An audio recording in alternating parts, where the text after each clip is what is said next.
Hola, ¿qué tal civiles? Bienvenidos al video de hoy. Como podrán ver en el título de este video, nuestro proyecto Platicando con los Inges ha regresado, nuevo y mejorado. Si son nuevos en todo civil y no saben de qué estoy hablando, en la esquina superior derecha de este video estará apareciendo una etiqueta a un video en el que explico en menos de 3 minutos en qué consiste a detalle Platicando con los Inges. En este primer capítulo de Platicando con los Inges nos acompaña el ingeniero Roberto Baeza Montejo y hablamos sobre sus inicios en el campo laboral, su experiencia trabajando en el gobierno, las diferencias entre la educación privada y la educación pública, el método de Cross y sobre cómo se hacían los cálculos estructurales en el pasado, las acciones altruistas después del sismo ocurrido aquí en México en septiembre del año pasado y un poco sobre su vida como profesor en la universidad. Y bueno, sin nada más que decir, comenzamos. Vamos a comenzar. Si yo le pidiera que se introdujera, que se diera una introducción a sí mismo en 1 minuto, ¿cuál sería la forma en la que usted se presentaría al público? Ok, agradezco la invitación que me hicieron de parte del programa Todo Civil. Es una iniciativa muy interesante donde pues precisamente se puede externar algunas experiencias, algunas vivencias en relación a nuestros primeros inicios. En este caso, mi nombre es Roberto Baeza Montejo, ingeniero civil egresado del Instituto Tecnológico de Villahermosa, Tabasco. Entonces, soy docente. En relación a mis primeros inicios, puedo decir que empecé como auxiliar de una residencia de un parque recreativo. Los parques recreativos que están en Ciudad Industrial, todos los parquecitos que están en Ciudad Industrial lo hicimos con Sematap. Entonces, al dar ahí mi residencia, ya como egresado del tecnológico, pude adquirir mucha experiencia ahí y posteriormente me hicieron el favor de darme trabajo Ahí mismo donde hizo su residencia. donde hice la residencia, porque quienes hacían esos trabajos era a través de obras públicas, pero quien administraba era Sematap, la Central de Maquinaria de Tabasco. Había una dependencia ahí de construcción y ellos son los que llevaban el liderazgo de esas obras. Entonces, básicamente ahí tuve la oportunidad de dar la residencia y quedarme a trabajar con ellos quizás 1 año más o menos. Y posteriormente me invitaron a trabajar a obras públicas y ahí estuvimos un buen tiempo y nos dieron la oportunidad de trabajar con ellos, y ahí incluso con Plaza. Estuvimos trabajando casi 2 años. Casi 2 años. Así es, en el departamento de construcción y posteriormente en el departamento de licitaciones. ¿Hace cuánto tiempo egresó? Tengo alrededor de egresado de 16 años. 16 años. Sí, más o menos. Que hemos estado ya pues afortunadamente desde que egresé hemos estado en la iniciativa privada y pública trabajando. Cuando estaba estudiando usted, ¿cuál era el área de la ingeniería civil que le llamaba más la atención? Ok, el área que me llamó más la atención de ingeniería civil al principio era construcción, porque había esas dos opciones con el plan por objetivos, pero ya en el transcurso de formación, pues ya me gustó un poco más el área de estructuras. Eh, entonces fue como una pequeña duda que tenía ahí, pero creí que estructura podía darme un poquito más de confianza y de formación para poder tomar decisiones más certeras y más seguras en algún proceso constructivo, incluso en algún diseño.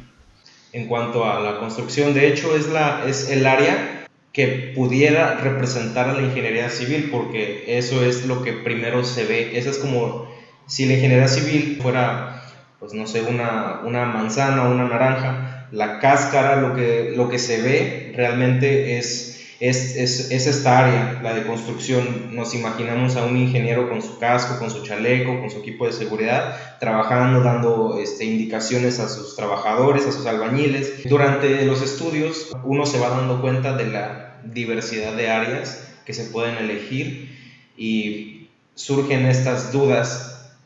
Yo las suelo llamar existenciales porque nos preguntamos si realmente las áreas que nos gustan, que nos llaman la atención, nos van a servir de algo en la vida.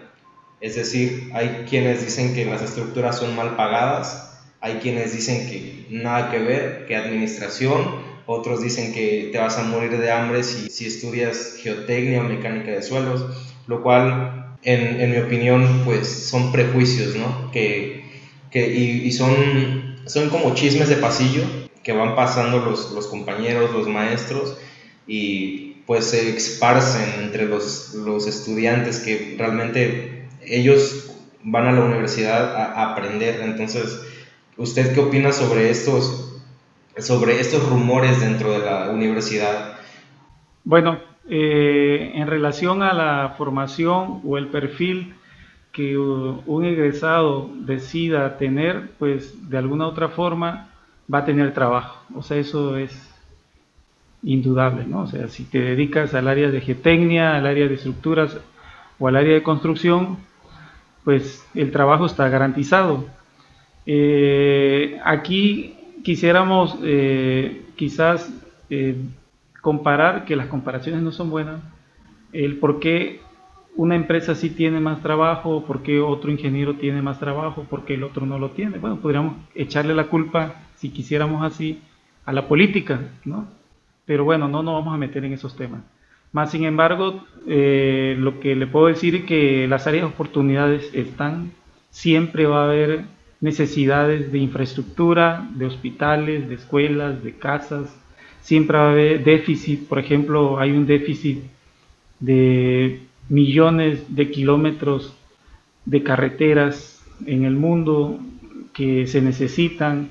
Entonces, si nos enfocamos a nivel mundial, hay un gran déficit de carreteras. Por ejemplo, en México tenemos 300.000 kilómetros de carreteras, y en España, que es 4 veces más pequeño que nosotros, tiene 1 millón de kilómetros de carretera. Entonces dígame si no hay un déficit de carretera en relación a nuestro... No es proporcional, bueno, no se puede comparar porque pues es más... Deberíamos tener más kilómetros de carretera. Entonces ahí hay un déficit. Entonces ahí hay muchas áreas de oportunidades para constructores, para vía terrestre, para geotecnia, porque cada kilómetro, por ejemplo, en una carretera, cada kilómetro se necesita geotecnia, o menos, o a cada 100 metros. Entonces ahí hay trabajo para estructuras, si se necesita un puente, si se necesita diseñar la estructura del pavimento, se necesitan especialistas en vías terrestres. Entonces, nada más en 1 kilómetro, ¿cuántas actividades multidisciplinarias no se necesitan ahí, ¿no? Entonces, hablando de déficit de obras, nada más en carretera tenemos ese gran déficit. Y ese es un sector. Ese es un sector. Y si nos vamos a las viviendas, ¿cuántas viviendas se necesita? Hay de déficit igual de viviendas en los estados, en los municipios o en las mismas comunidades. Entonces ahí también hay un quehacer de construcción, de estructuristas, incluso de personas que van a ser gestores para que se pueda realizar ese proyecto, porque se necesita mucha gestoría, se necesita mucha burocracia para poder obtener recursos gubernamentales o incluso de privados, ¿no? Entonces, si vemos una gama, si queremos ver déficit de infraestructura, existen. Entonces, y si hablamos del sector energético, por ejemplo, en el petróleo, Tabasco es una zona petrolera, entonces se necesitan hacer peras, macroperas, líneas de gas, de oleoductos, de gasoductos. Entonces, como podemos ver, hay una gama de infraestructura que se puede decir que está ahí, pero que necesita ser reactivada por los ingenieros. Entonces, quien tenga esa iniciativa de ir buscando área de oportunidades, pues va a tener más área de crecimiento, ¿no? Entonces, sí, sobre todo si si es desde el punto de vista ético, ¿no? Retomando el tema de la universidad y todos estos menesteres, una forma en la que las universidades tratan de insertar a estos ingenieros en potencia, al mundo laboral es el programa de residencias, prácticas profesionales y servicio social, dependiendo del país en el que se encuentren los ingenieros. Usted entró a uno de estos programas para poder, digamos, practicar el ejercicio profesional mientras estaba estudiando, que lo llaman residencias en este caso. ¿Cómo fue su experiencia en la residencia en este caso?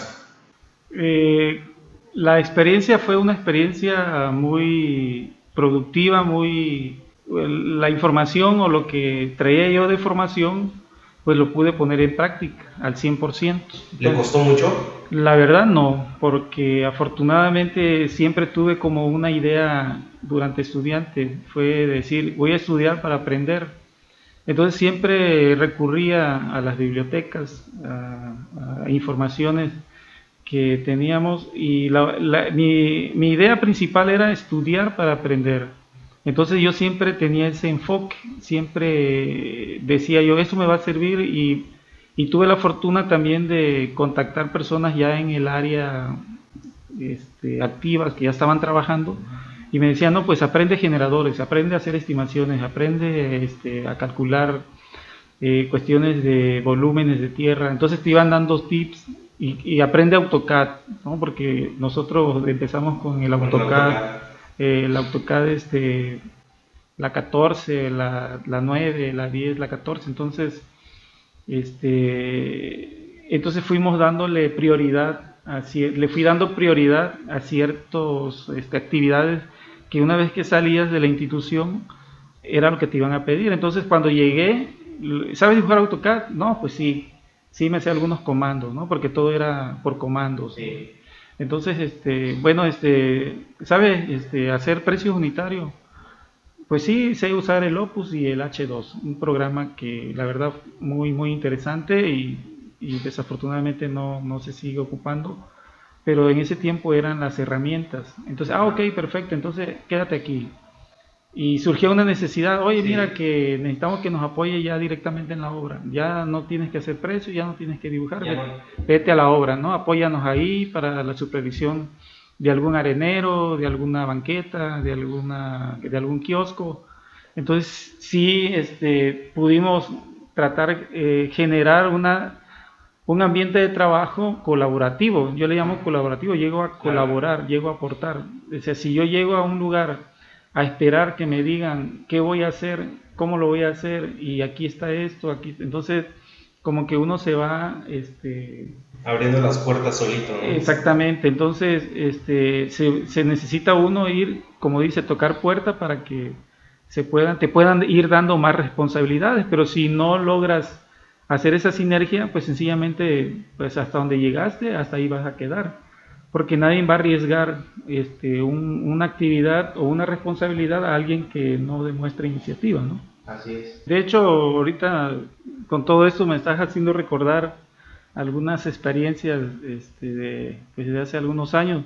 Recuerdo que precisamente en el parque de la ciudad industrial se construyó un arenero. El arenero es el área de juegos, de los juegos infantiles.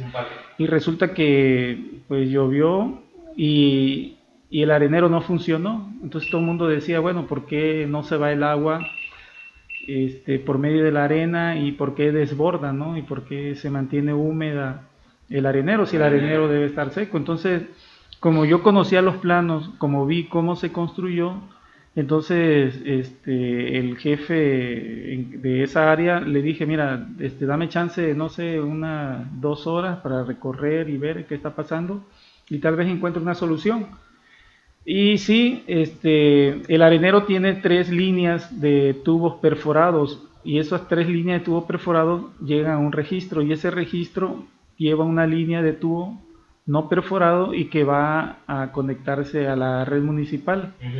Entonces resulta que precisamente del registro de la línea de tubo no perforado a la red municipal hicimos un sondeo en el registro anterior y vimos que el agua estaba ahí estancada, y revisamos el otro registro que llega a la red municipal y veíamos que el agua no descargaba. Entonces determinamos que la falla estaba de registro a registro, no del registro al arenero, sino del registro a la red municipal. Entonces dijimos, bueno, pues puede ser que el tubo esté tapado, esté obstruido. Entonces, bueno, ¿cómo le hacemos? Pues vamos a meter una varilla y hasta donde se detenga la varilla, ahí puede ser el tapón. Y sí, metimos la varilla, una varilla de 3 octavos, la empezamos a meter y como a los 3 metros se detuvo.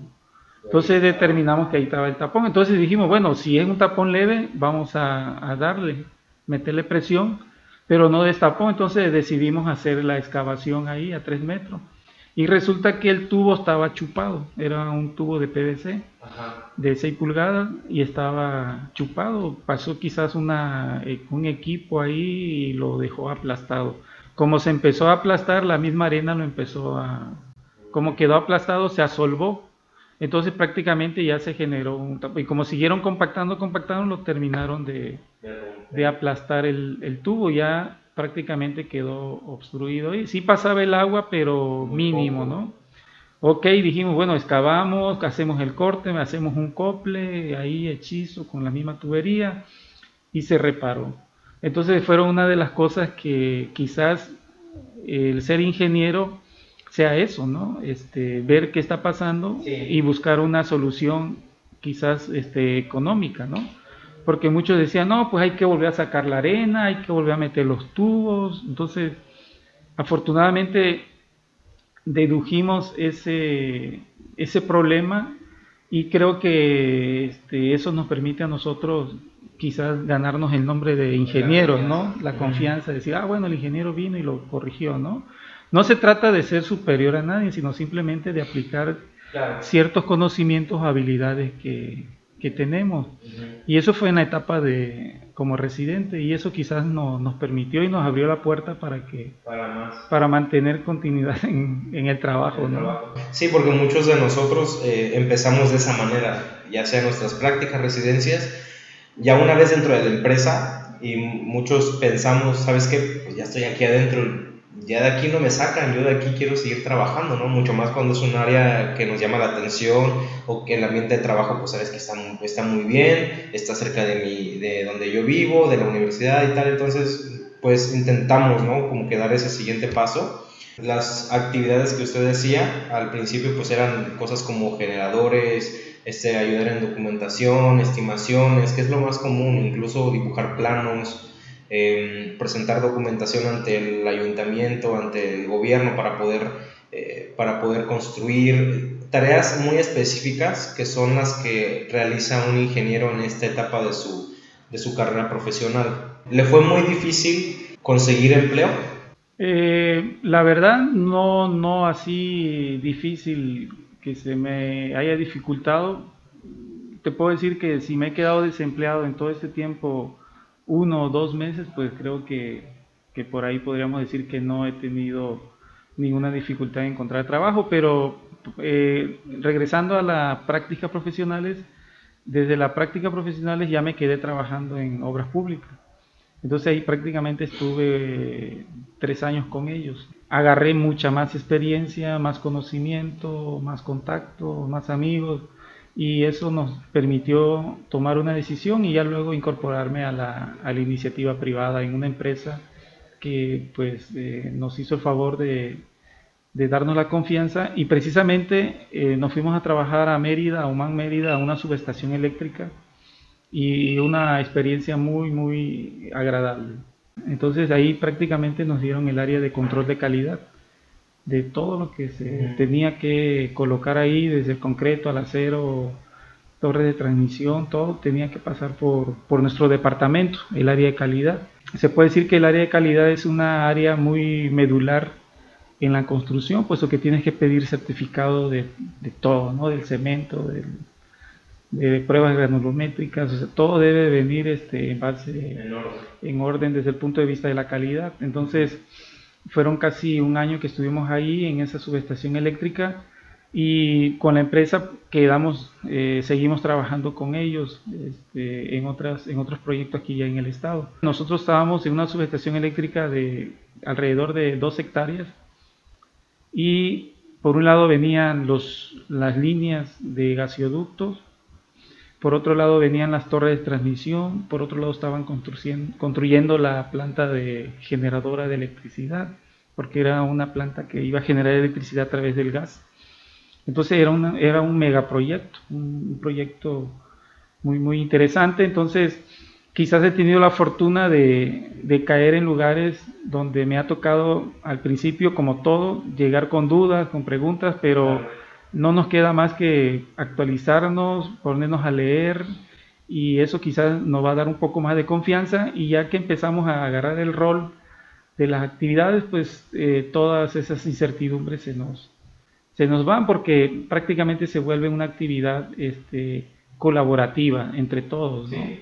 De hecho, en esa obra también hubo un caso hubieron muchos casos muy interesantes, pero a mí lo que me llamó la atención como novato, como recién egresado, era que la precisión topográfica en cuestión de las anclas para las torres era de 2 milímetros.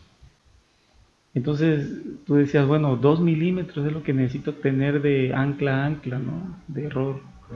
Porque si no, como todo viene prefabricado, toda la estructura viene prefabricada, cuando quieras armar la torre, pues sencillamente en el marco superior no va a encajar. Y no puedes hacer extensiones, nada. Entonces, ya tener esa responsabilidad como control de calidad y dar el visto bueno de que sí están con ese margen de error de 2 milímetros, pues sí, al principio te surgen dudas, ¿no? Pero ya cuando empiezas a ver la mecánica, hasta te ríes de la forma en que se hacen los trabajos para lograr esa precisión topográfica, ¿no?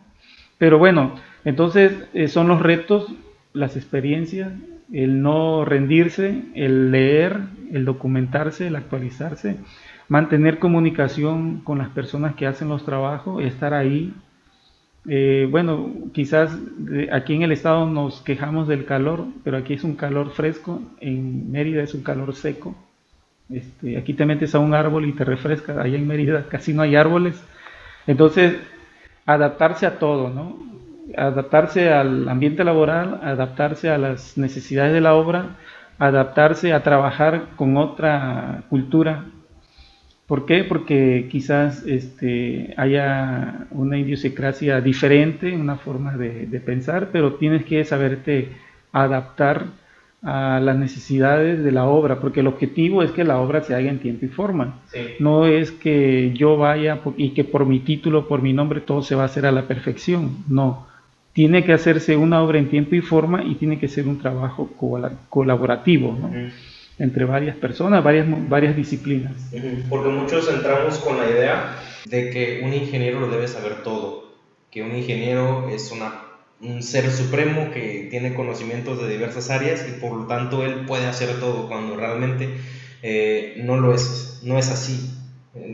Trabajamos en conjunto con diferentes personas, diferentes disciplinas, por eso se dice que es una carrera interdisciplinaria, porque debemos de saber de instalaciones eléctricas, de concreto, de diseño, del área de calidad, como se dice. Entonces, ¿cree usted que la versatilidad de la persona le ayuda a poder seguir manteniendo un trabajo constante? Sí, o sea, definitivamente eso no hay duda, ¿no? La persona tiene que ser versátil desde las 7 de la mañana hasta las 8 que termina su jornada laboral, ¿no? Porque cuando uno se contrata, pues uno se contrata quizás por tiempo completo, ¿no? Entonces, si te contratas por mediodía, pues por mediodía vas a trabajar, pero aún así tienes que mantener esa actitud. Usted habló de que durante sus trabajos anteriores pudo conocer personas, demostrar que podía hacer cierto tipo de trabajos, incluso saltó de área a área, obtuvo mayor conocimiento interdisciplinario. Sin embargo, usted estudió en una escuela pública. ¿Cree usted que el estudiar en una escuela pública o en una escuela privada determine la facilidad con la que pueda encontrar trabajo?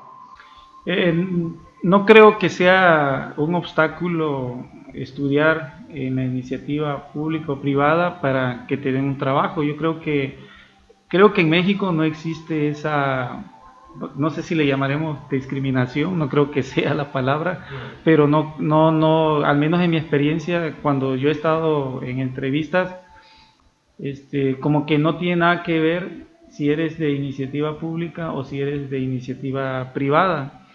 Creo que más bien aquí es lo que has hecho, cómo los has hecho y cómo lo expones, ¿no? Porque puedes demostrar con currículum, con foto, con lo que sea que has estado en determinada obra. Sí. Pero cuando ya estás en el momento de la entrevista, ahí es donde tienes que convencer al reclutador de que sí vas a servir o sí estás apto para esa área. Claro. Entonces yo creo que esa es la clave, ¿no? No tiene nada que ver la iniciativa pública, la iniciativa privada, no tiene nada que ver la educación privada con la educación pública, puesto que las dos, el objetivo, desde mi punto de vista muy personal, es tener profesionistas capaces, con habilidades, con destrezas para poder darle una respuesta a la sociedad ante un problema social. Yo creo que entre más profesionales tengamos, entre más profesionistas haya, creo que nuestras actividades van a llegar el día en que se van a profesionalizar. Sí, por ejemplo, hace unos 40 o 50 años, cuando mi papá estudiaba, pues no se conocía la palabra ingeniero, no se sabía que era un ingeniero. Incluso él es uno de los fundadores del Tecnológico de Villahermosa, pero uno de los primeros estudiantes. Entonces, el ser ingeniero era como algo no común en el argot, en la comunicación de la población. Cuando ya se empieza a desarrollar la educación en sí, empieza a haber más apertura, más escuelas, todo esto ya se empieza a hacer más común. Y entre más profesionistas haya, entre más profesionales seamos, todas nuestras actividades van a ser profesionales y esa es una ventaja para la sociedad y es una ventaja para nuestro pueblo, ¿no? Entonces, creo que la educación, tanto pública como privada, cumplen con el objetivo de formar a seres humanos éticos y morales para responder una problemática. Y en lo personal, yo he tenido la fortuna, la verdad, trabajando en un dragado en Punta de Alambre, en Tampico, he tenido la fortuna de trabajar yo era el superintendente de obra y me tocó que el topógrafo era un egresado de la UNAM y el residente era un egresado del Tecnológico de Monterrey. Entonces a mí me tocó hacer esa actividad muchas veces de superintendente o de estar con ellos, apoyándolos en la coordinación. Y la experiencia, con lo que comentas, me vino a la memoria, es que tanto uno porque es del norte, porque era del Tecnológico de Monterrey, de Monterrey, y el otro era de la UNAM, del Distrito Federal, de la Ciudad de México, lo que hoy es la Ciudad de México. Entonces los dos siempre tenían esa pugna por cuestiones culturales, ¿no? Sí. Que tú eres de acá, yo soy de allá. Entonces, pero al final del día, los dos eran muy responsables en sus actividades. Y yo aprendí de ellos a que, aunque se decían sus cosas, no sé, no quisiera decirlo para no se sienta ofendida nadie. Pues de cierta manera agarraban esa carrilla, ese juego o esa camaradería. Así es. Entre ellos, pues muchas veces, igual el ambiente en la construcción es muy rudo, entonces nos podemos llevar muy pesado entre compañeros, ¿no? Eso es a lo que se refiere. Así es. Entonces, por ejemplo, cuando ya se terminaba la jornada laboral, la costumbre era de reunirse de 3 a 5. O sea, de 7 a 3 en el campo y de 3 a 5 en la oficina de campo, ¿no? Entonces, ya cuando nos sentábamos, ya llegaban las quejas. No, es que no me ha dado el banco de arranque. Bueno, ¿y por qué no se le ha dado? No, porque estoy terminando el otro tramo, ni modo que me vaya para allá. Entonces, uno le decía y el otro se defendía, ¿no? Ajá. Y no, es que ellos son así, siempre le buscan la vuelta a todo, yo necesito avanzar, necesito... Y bueno, ¿y dónde están los generadores para estimar? No, pues sí, entonces empezaba ese estira y jale, ¿no? Ajá. Al final había que encontrar un punto de equilibrio, yo le llamo punto de equilibrio, ni darle la razón a uno, ni echarle toda la culpa al otro. Pues saben que, bueno, okay, bueno, vamos a organizarnos, para mañana hacen esto, para que ya quede esta actividad, y la información tiene que fluir. Porque si tú le cargas la mano más a uno que al otro, se va a sentir, entonces se genera ya un conflicto, ya no Sí. entre dos, sino entre tres, ¿no? Entonces hay que buscar siempre ese equilibrio, ¿no? Como jefe, tienes que tener ese equilibrio de no darle la razón a Pues todos. ser asertivo, ¿no? Exactamente, porque si, como no estás en el campo, no puedes saber realmente qué pasó, ¿no? Si estuvieras en el campo, pues sí dices, no, pues es culpable, pero no se trata de buscar culpables, sino de resultados. En obra no se valen las justificaciones ni las excusas, No. se valen nada más los resultados. Entonces, esa experiencia que yo viví, que uno era del Tecnológico de Monterrey, de la ciudad de Monterrey, y el otro era de la UNAM, pues a mí me permitió evaluar y decir, pues nada tiene que ver en dónde estudies, sino a final de cuentas son los resultados, ¿no? Y la verdad, creo que hicimos un buen trabajo en ese tiempo, en ese dragado, en esa obra, y sí logramos sacar todo en tiempo y forma. Entonces, ¿qué actividades realiza actualmente? ¿Cuál es su trabajo actual? Actualmente soy docente del Instituto Tecnológico Superior de Macuspana.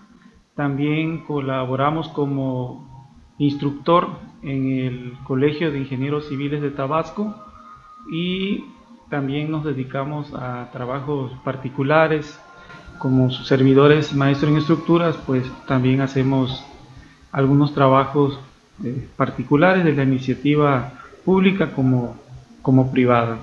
Fíjese, lo que mencionaba siempre, y no me dejarán mentir, siempre les estoy recordando pues en cualquier oportunidad que tengo a las personas que me ven, siempre les recalco que es importante ser versátil, me gusta esa palabra, porque es necesario que aprendamos un poco de todo, porque nunca se sabe en dónde vamos a trabajar.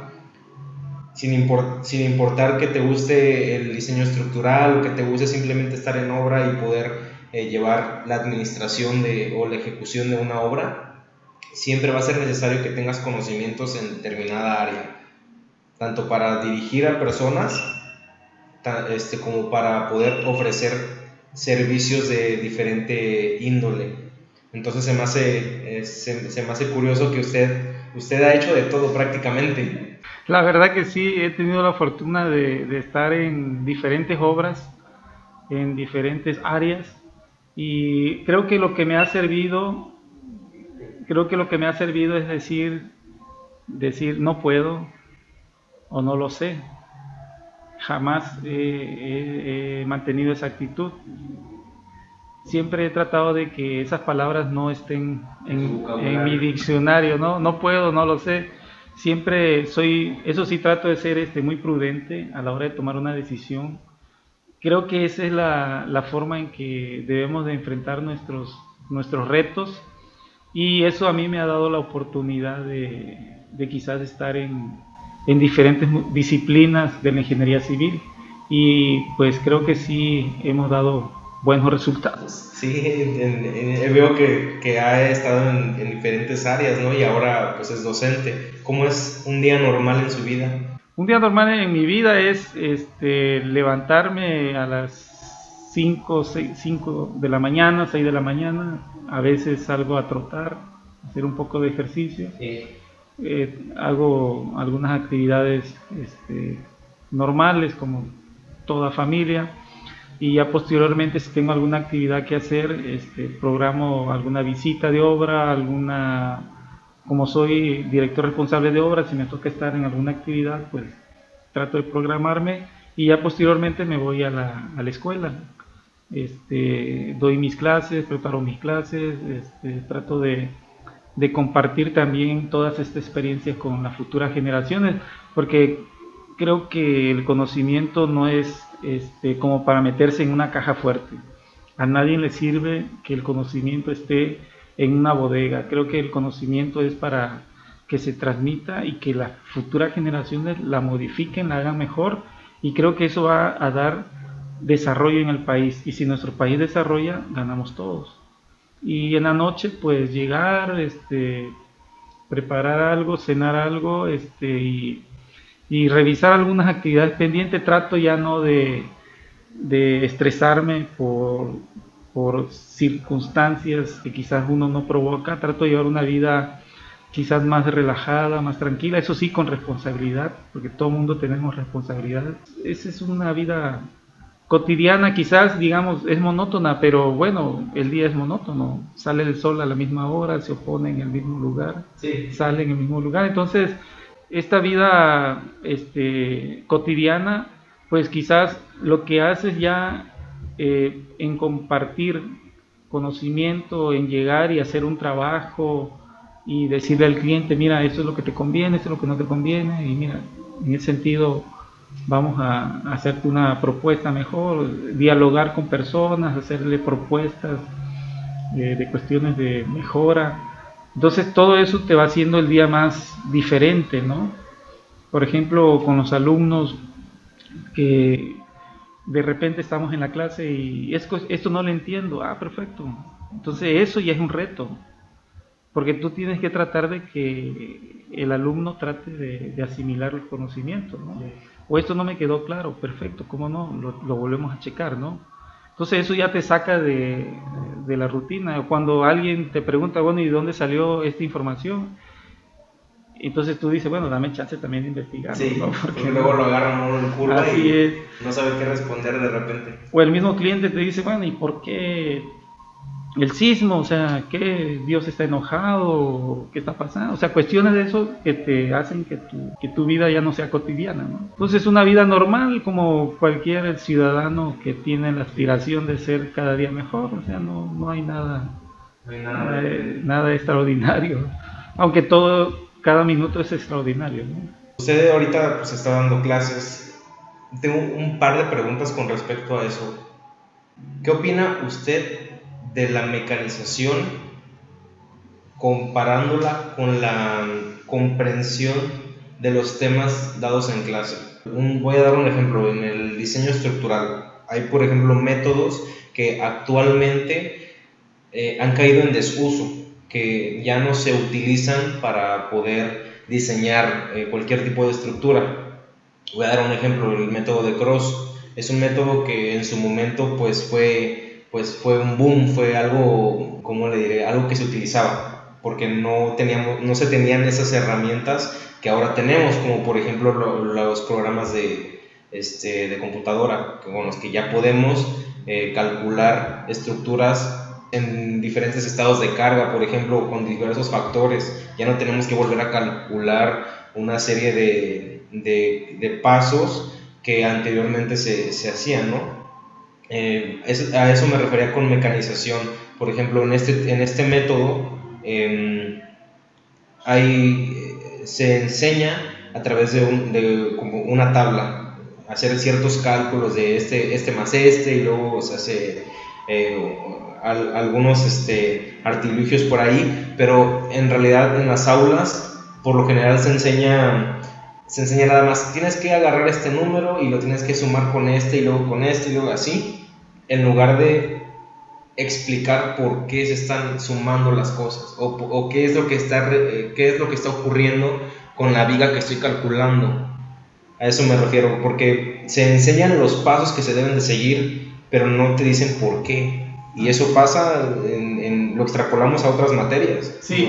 Nos enseñan el paso a paso, pero pues, sí, pero ¿qué estoy calculando? Así es. De hecho, curioso, el método de Cross que menciona, de Hardy-Cross, fue desarrollado en 1910, más o menos, ¿no?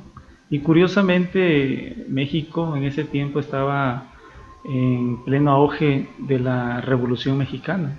Entonces, mientras nosotros los mexicanos nos estábamos matando, nuestros antepasados se estaban matando uno con otro, mexicano con mexicano, el ingeniero Hardy Cross estaba desarrollando su método, ¿no? Entonces, por eso es que quizás a veces tenemos ese rezago en educación, porque México ha llevado una vida política muy extrema, ¿no? Hasta llegar hasta las revoluciones. Pero si vemos, cuando leí eso, yo dije, bueno, creo que debemos de cambiar nuestra mentalidad, ¿no? Sí. Ya como mexicano.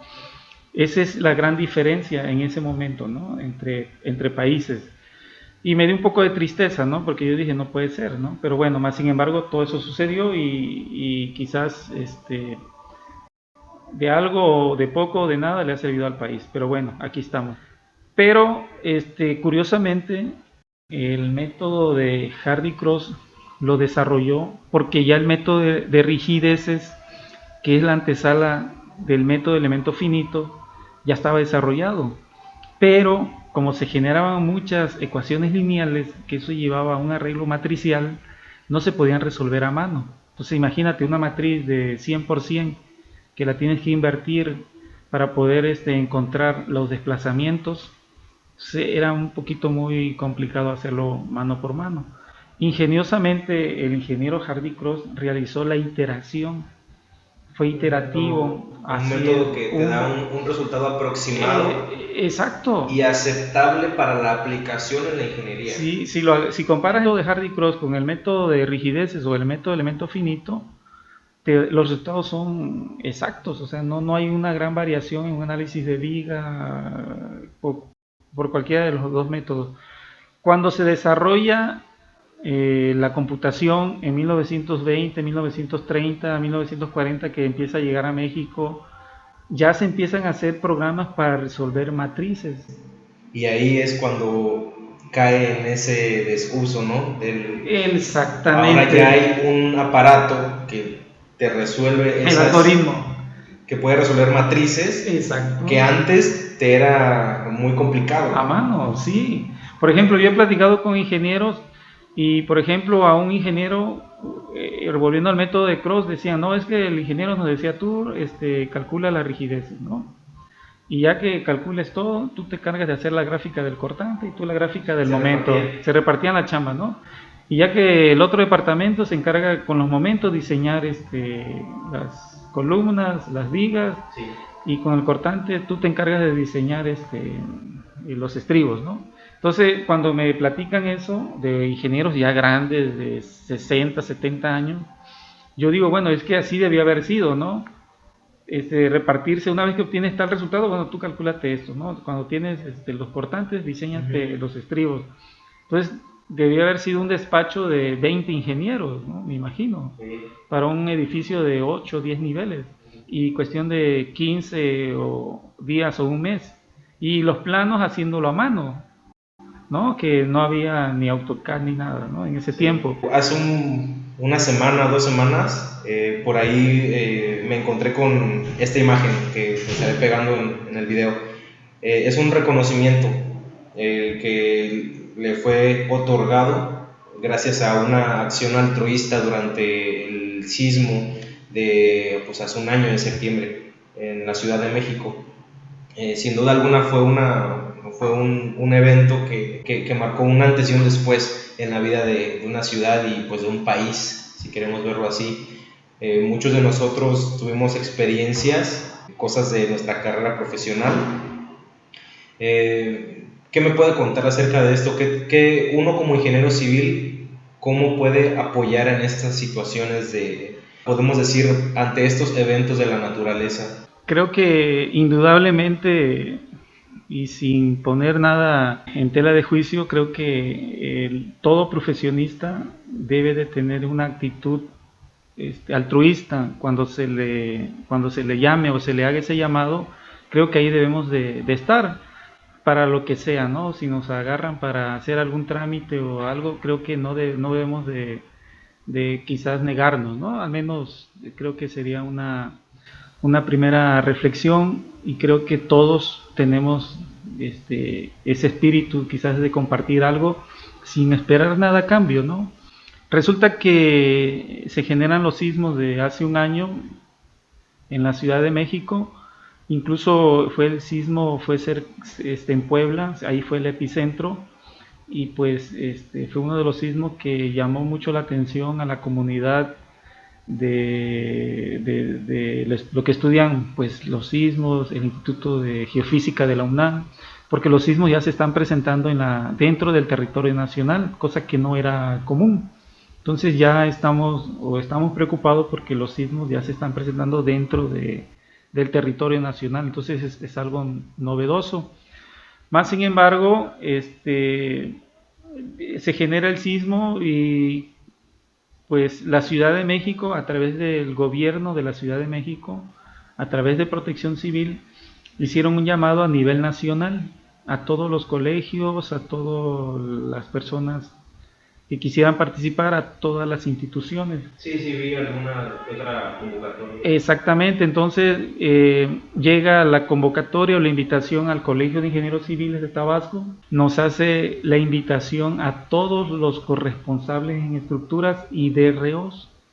Entonces a mí me llegó la invitación y el caso que personalmente me habló el ingeniero Javier, me dice, mira, esta situación, necesitamos ir a apoyar a la Ciudad de México y encárgate de buscar o invitar a otras personas.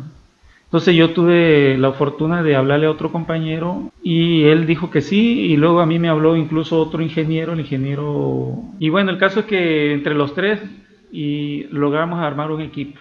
Nos presentamos ante el ingeniero Javier y él dijo, bueno, adelante, ya váyanse, porque esto urge, ¿no? Ah, perfecto, ya hicimos nuestros equipaje, llevamos algunos instrumentos, niveles fijos, plomada, algo para medir algunos grietómetros que teníamos por ahí, llevamos nuestras computadoras, o sea, tratamos de llevar lo más que podíamos, ¿no? Algunos martillos. ¿Preparados para qué actividades? Es que precisamente lo que íbamos a hacer era revisar edificios que la sociedad querían que fueran a revisar. O sea, por ejemplo, Protección Civil dijo, no, este número reporten cualquier daño a los edificios, monumentos históricos, lo que sea, ¿no? Entonces, cuando dio Protección Civil ese número, empezaron a llegar llamadas tras llamadas. El caso que nosotros, cuando fuimos, nos reportamos con el Colegio de Ingenieros Civiles de la Ciudad de México y ellos por teléfono nos decían, no, pues váyanse a X edificio. Y nos dijeron por teléfono, no, miren, hay una necesidad de atender 2000 edificios. Entonces nosotros dijimos, nosotros estamos aquí, a donde nos manden, nosotros vamos. Y cuando llegamos a un edificio que está cerca de la UNAM. Ese era un edificio de concreto de 12 niveles, cada piso era un departamento. Nosotros no elegimos a dónde ir, no, a nosotros nos decían váyanse a determinado lugar y nos mandaban las coordenadas UTM y nosotros ya con eso nos desplazábamos.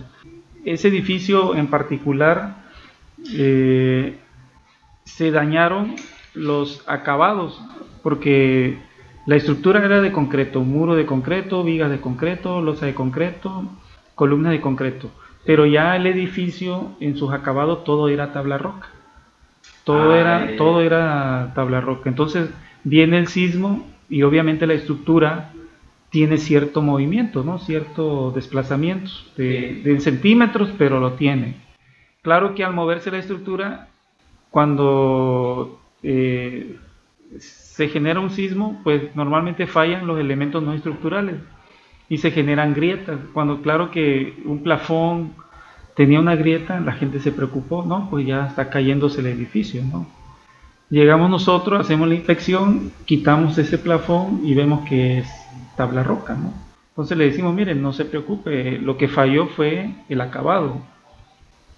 Si usted gusta, le seguimos quitando el plafón y vamos a ver que la columna y la viga no tienen nada. Y sí, nos autorizaban, rompíamos parte de la tabla roca, llevamos nuestros martillos tipo geólogos. Ajá. Y demolíamos y quitábamos y cortábamos incluso con cegueta y ya le demostrábamos, le alumbrábamos, teníamos que llevar lámparas, eso lo llevamos por nuestras cuentas. Sí. Porque ya ves que está oscuro en esa parte, ¿no? Y ya alumbrábamos y le decíamos, miren, aquí no hay ni una grieta, no hay ni un problema. Entonces la falla es de los elementos no estructurales. Claro que la gente, lo primero que te decía, ¿me puedo quedar o me voy? Claro que ya que una vez que hacíamos esa revisión, como en ese caso el edificio era de 8 o 12 niveles, no recuerdo, nos repartíamos 3 niveles tú, 3 niveles yo y así. Y eran revisiones que teníamos que tomar mucha decisión, mucho criterio, pues para darle una respuesta a los habitantes. Una vez que hacíamos esa inspección visual, quizás muy rápida, cuestiones de horas, hacíamos un reporte de Senapred y un reporte que nos dio Protección Civil. Los dos reportes los llenábamos. Entonces esos reportes, como ya están estructurados, los que nos indica básicamente es 3 cosas. Si el edificio es habitable, no habitable y demolición. Ese reporte ya está estructurado para que pueda salir ese dictamen así de manera directa. Si es habitable, Protección Civil le daba prioridad a los no habitables, le sugería a la gente que desocuparan. Sí. Cuando nosotros decíamos, no, el edificio es habitable, no hay ningún problema. Cuando decíamos que el edificio es habitable, pero que necesita y hay un apartado ahí de recomendaciones, se decía que se necesitaba una revisión estructural. ¿Qué significa esto? Que el edificio lo tienes que volver a modelar, tienes que volver a sacar quizás algunas pruebas no destructivas o revisar algunas áreas con pruebas no destructivas y volver a modelar el edificio para ver cómo se comportó con el sismo y si esto te lleva a un reforzamiento del edificio. Claro que eso nosotros no lo íbamos a hacer porque eso lleva más tiempo, o sea, eso es cuestión de trabajo.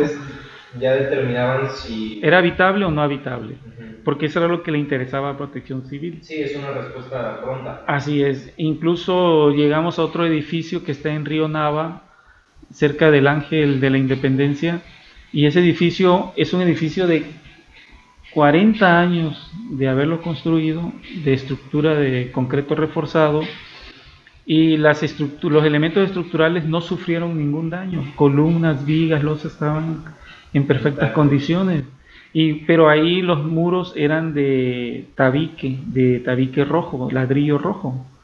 Entonces no tenían refuerzos, ni castillos, ni cadenas. Claro que viene el sismo y esos muros divisorios todos se despedazaron, así literal. O sea, sí, la verdad. Entonces luego las esquinas, se colapsaron las esquinas, unas partes se cayeron, eran pedazos de muros que quedaban de pie. Entonces definitivamente le decíamos a la gente, sí se pueden quedar porque la estructura no tiene daño, lo que tiene daño son sus muros interiores. Si usted no tiene a dónde ir, se puede quedar. Lo que va a proceder es que usted puede empezar a limpiar su habitación, o creo que Protección Civil, a partir de este reporte que nosotros hacemos, que lo avalamos como corresponsable en estructura y como director responsable de obra, creo que ellos le estaban dando un apoyo para rentar otro lugar o incluso para mantenimientos de los daños, para resarcir los daños. Entonces, incluso nos ofrecían que si ya habíamos comido, que queríamos, en qué nos podían apoyar, si querían apoyo para hospedaje. Le digo, no, mire, a nosotros nos manda el Colegio de Ingenieros Civiles de Tabasco y ellos son los que nos están financiando, nos están pagando nada más el hospedaje y la comida. No, nosotros no venimos cobrando nada y le agradecemos su... No, dice, pero mire qué horas son las 3 de la tarde. Yo creo que no han comido porque aquí llegaron a las 11. Sí, le digo, pues no, dice, vámonos a comer. Y ya se organizaban y ya nos llevaban a comer. Bueno, esto sí, no lo podemos negar porque de aquí no vamos a otro edificio, le digo. Entonces, la verdad, los capitalinos, mi respeto. Se organizó todo muy bien. Muy bien organizado. Nosotros, incluso, participaron los estudiantes de la UNAM. Nos tocó una vez que nos mandaron a un edificio de la Secretaría de Hacienda. Y cuando llegamos, ese edificio ya había sido inspeccionado unas horas antes por los alumnos de la UNAM. porque la verdad nos dijeron, miren, acaban de venir los estudiantes de la UNAM, acaban de venir los de los colegios de arquitectos, entonces como que quizás hubo una desorganización para atender, no, como que no había un filtro de que, ok, ya lo checaste, ahora repórtame, ¿no? Como que ahí había falta una aplicación de que te decían, vete a tal lugar, ya lo hiciste, repórtalo, ¿no? Okay. Como que sí hizo falta una aplicación. Un área de oportunidad para cualquiera que nos esté escuchando. Exactamente, una aplicación de que todo lo que para poder ir registrando los edificios que ya se habían revisado. Exactamente, y en qué condiciones estaban, ¿no? Y sí, ahí andábamos como nómadas, ¿no? Sí. Y sí fue una experiencia muy, muy interesante. Llegamos también a así como nos dieron edificios de 12, 15 niveles, nos dieron un jardín de niños, una escuela para jardín de niños, y ahí sí fuimos estrictos, le dijimos a la directora que no podía seguir operando ese jardín de niños, sí, porque no tenían planos estructurales. Entonces, al no haber planos estructurales, no puedes revisar dónde están los elementos estructurales vitales, ¿no? Vitales digo porque si fallan, se mueren personas, ¿no? Entonces vimos esa deficiencia y vimos algunas reparaciones que hicieron, algunas modificaciones medias complicadas ahí que no debieron haberse hecho, y había una grieta de una losa, de muro y losa, por hacer agarrar un volado de una losa y construir un muro. Entonces ahí con el sismo se generó una grieta.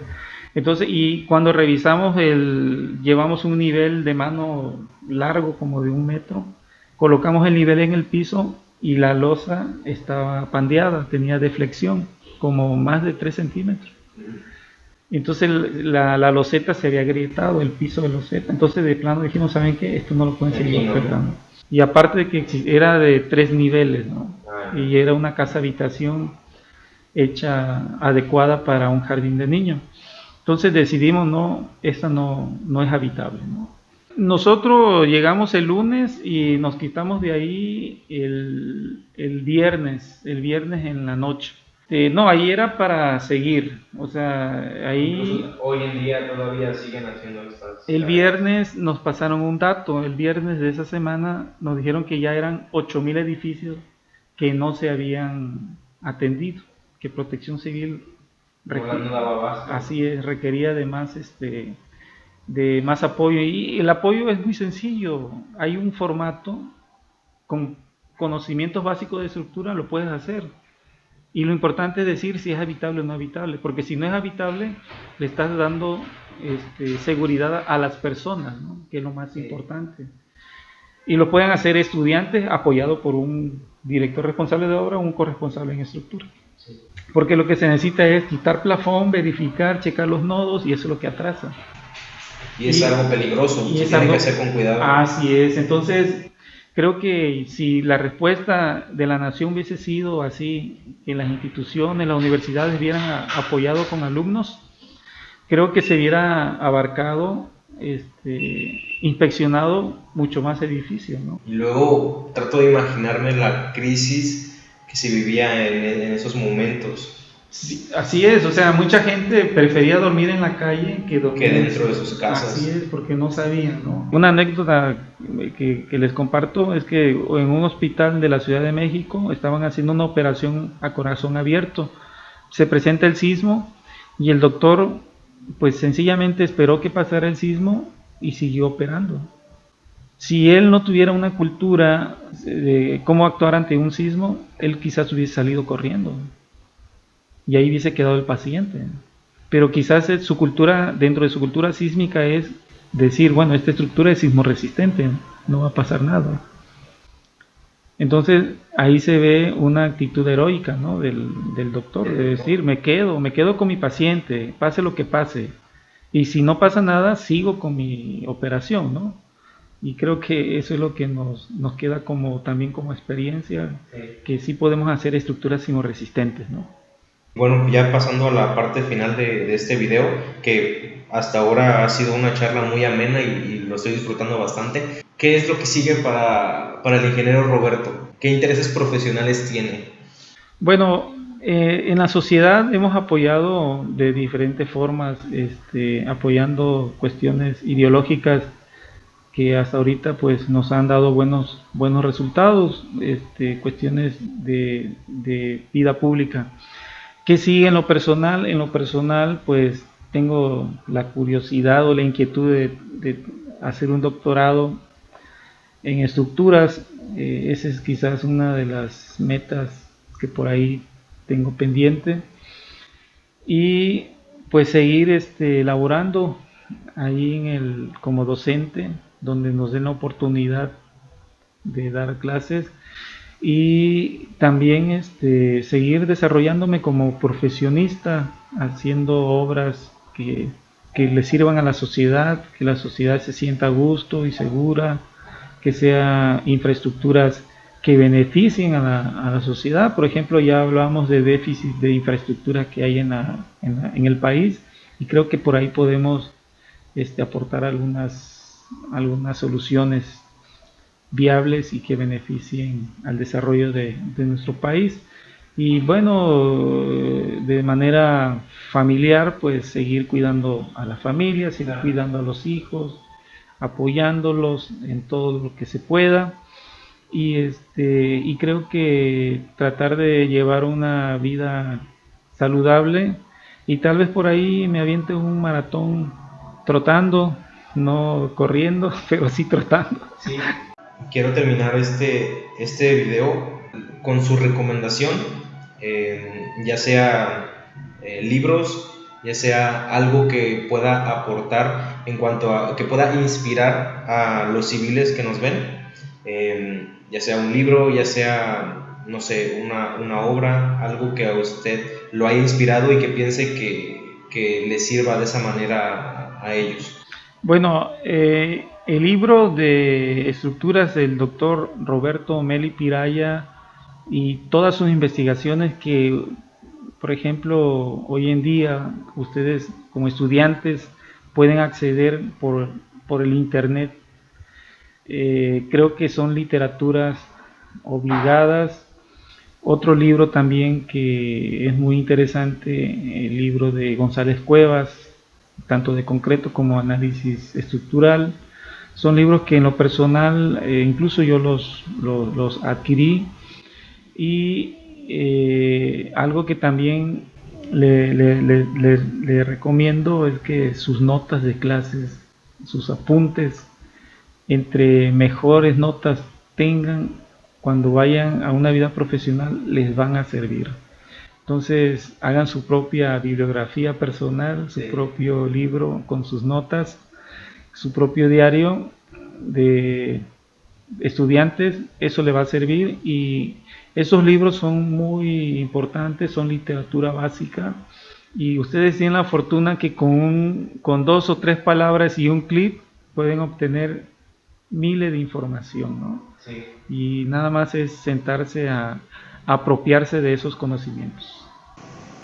Ok, bueno, pues con esto terminamos la entrevista. Muchísimas gracias por la oportunidad de tenerlo aquí en Todo Civil, y pues nada, esperamos verlo pronto en algún otro video que podamos hacer. Si alguno de ustedes quiere saber un poco más sobre esto, ¿cómo lo podemos encontrar en redes sociales? Bueno, gracias. En Facebook me pueden encontrar con mi nombre, Roberto Baeza Montejo.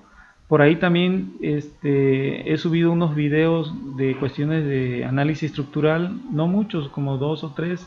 Civiles, nos vemos en otro video, en otra ocasión, y muchísimas gracias por su atención. Nos vemos pronto.